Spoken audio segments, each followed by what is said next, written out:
Hello, I'm Neil Cole. Welcome to Starling Initiatives. Today I want to talk about a shift in value from valuing teaching, shifted to valuing learning. And those are two similar but different things. Now, in the next few videos, I'm going to be touching on the idea of teaching, and it's kind of like touching the third rail. It's highly charged. It can get a person in trouble. Because teaching is the centerpiece of churchianity. It really is. The sermon is the most important hour of everyone's week in church, and everything gears up towards it. It becomes the most important thing. And so when I touch on this, I'm tampering with the sacred. How sacred? I mean, in some churches, everything in the service builds up towards this sermon, and just before the sermon is introduced, someone will say, and now we're about to receive the Word of God. And then we hear a sermon by a pastor. That's not the Word of God. That's a message about the Word of God, perhaps. But God didn't fill the pulpit. Someone else did. But we've made the sermon so central.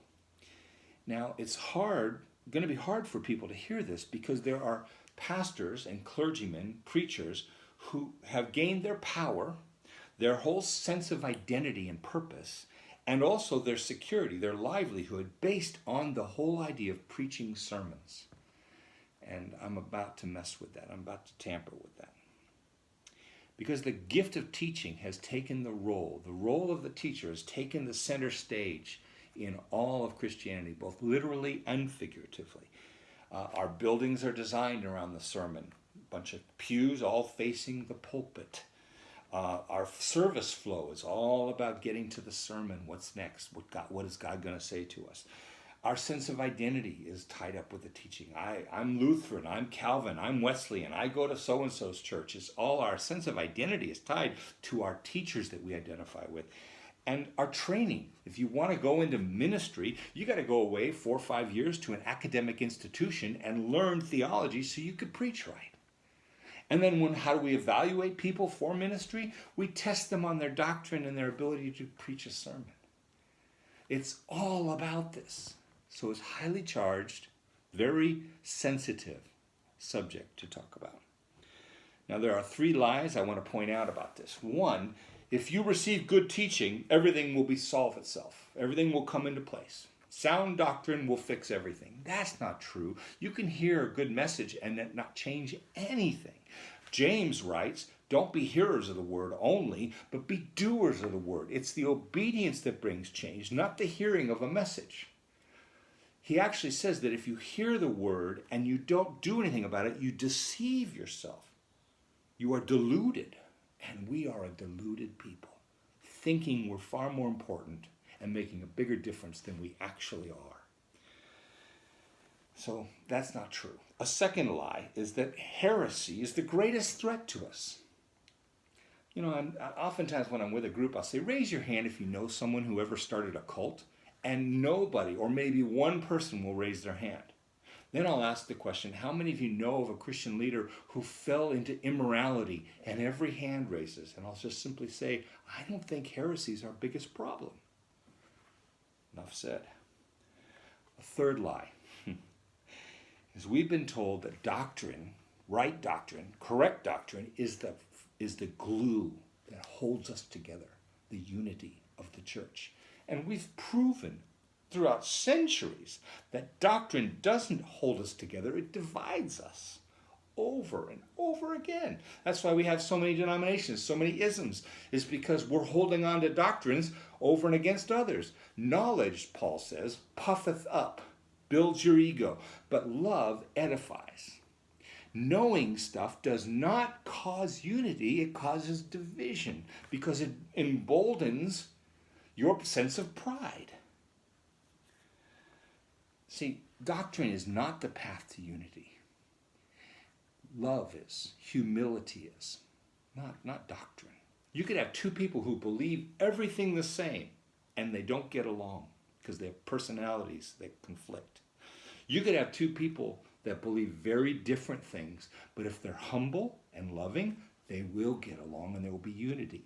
Doctrine is not the solution to everything. It's not the solution to everything. It's not, heresy is not the threat to everything. And doctrine is not what unifies us. All of those lies are perpetuated by teachers for job security. And it's working.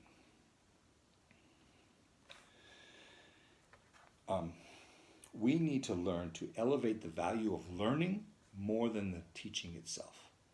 Can you learn without teaching?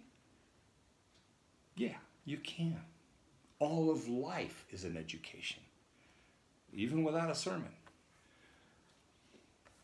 See, teaching without learning is just empty talk. Learning is what's important. It's what makes teaching meaningful.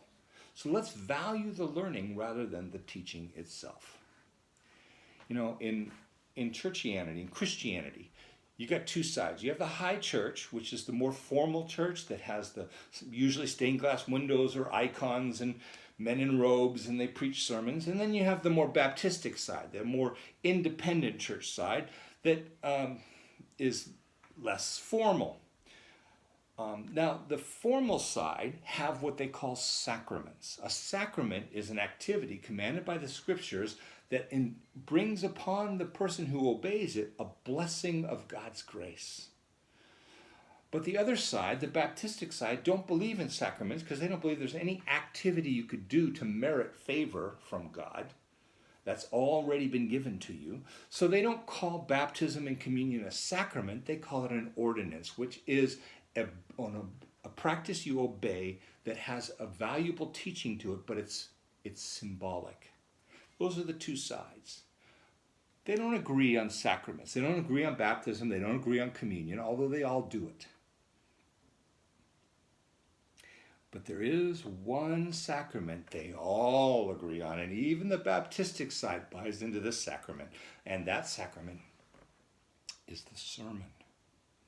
What's interesting is that the Bible actually does command us to do communion. It does command us to baptize, but there is no command for a sermon.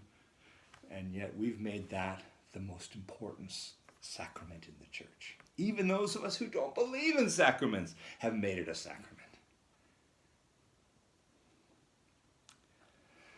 So in the next few videos, we're going to touch on some of these things, and they're highly charged.